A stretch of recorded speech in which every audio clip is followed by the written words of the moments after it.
Hello everyone and welcome to Voice of the Box. You ever wonder who has the keys to the front door? What about the keys to a football stadium?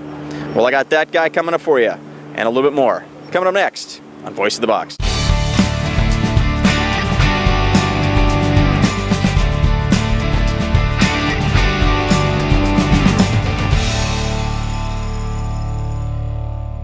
Okay, hello everyone and welcome to Voice of the Box. Today I've got the pleasure of Jim Mercurio. And Jim, I know you've got a rather lofty job here with the 49ers. Maybe lofty's not the right word. You've got a real important job here, and instead of me describing it, maybe you could just briefly describe your role and how long you've been here with the team.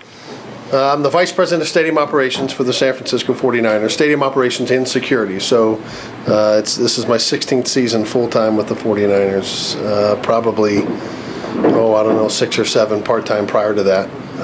What I'm responsible is anything and everything on game day. So anything from police, fire, security, first aid, ushers, ticket takers, food and beverage, anything and everything that happens on game day, it's some point in time our hands are touching it. Wow, that's awfully a lot of people that are rolling up to you. If you had to put a ballpark number to that, how many people are actually directly reporting to you on any given Sunday? So when you look at the different structures, there's probably 1,200 to 1,400 game day employees.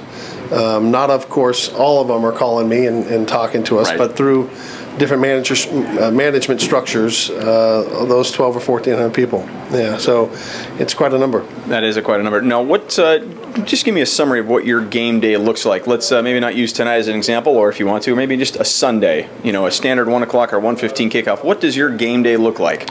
Well, we got some staff that's here early in the morning, 6:30 in the morning. Back in the day, I used to get there that early, but when you become the boss, you don't have to get there as early anymore, so that's kind of a plus. But 7:30, 8 o'clock in the morning, the radios come and they start. We distribute all the radios to everybody, and then the phone calls come and the parking gates open and the employees are here.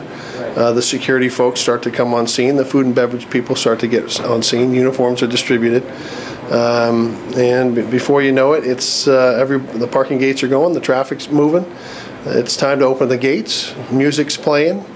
The grounds crew's done their job. The field's ready. The concession stands are open. The ushers are welcoming people to the game. The ticket takers are taking their tickets.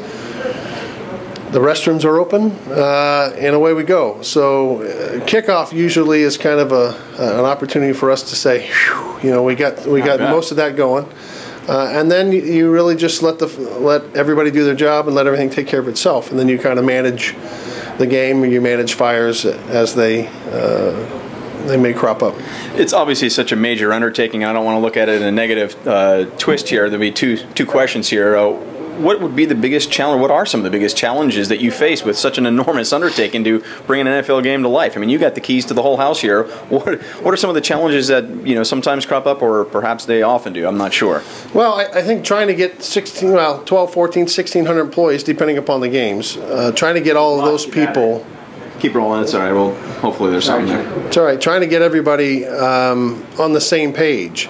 So what one person may interpret what the rules and regulations and policies are, another one may have a little bit slight difference of opinion or an interpretation of what we're trying to accomplish. So getting everybody to beat to the same drum.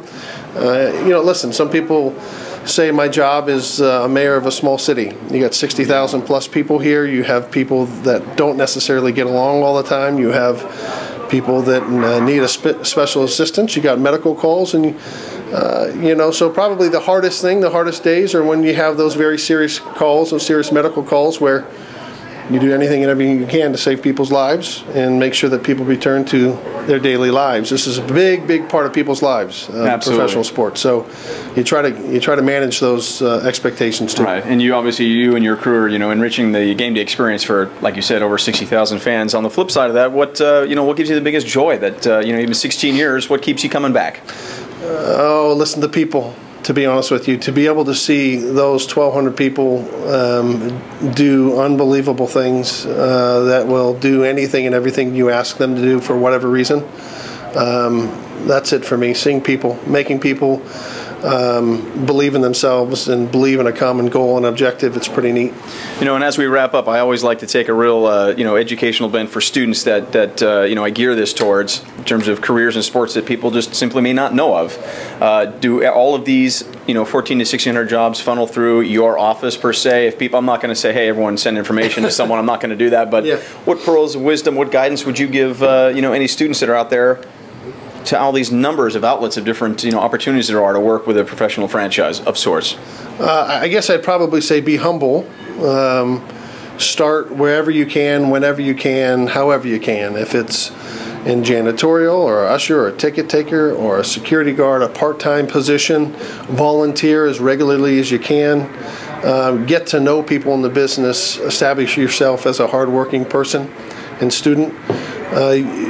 You'll catch the eye of people, and everybody needs good people, good motivated people, and I think if you could focus on that aspect, somebody will give you a break. You got to remember, once somebody gets a job in this business, they tend not to leave because it's such a pretty neat business.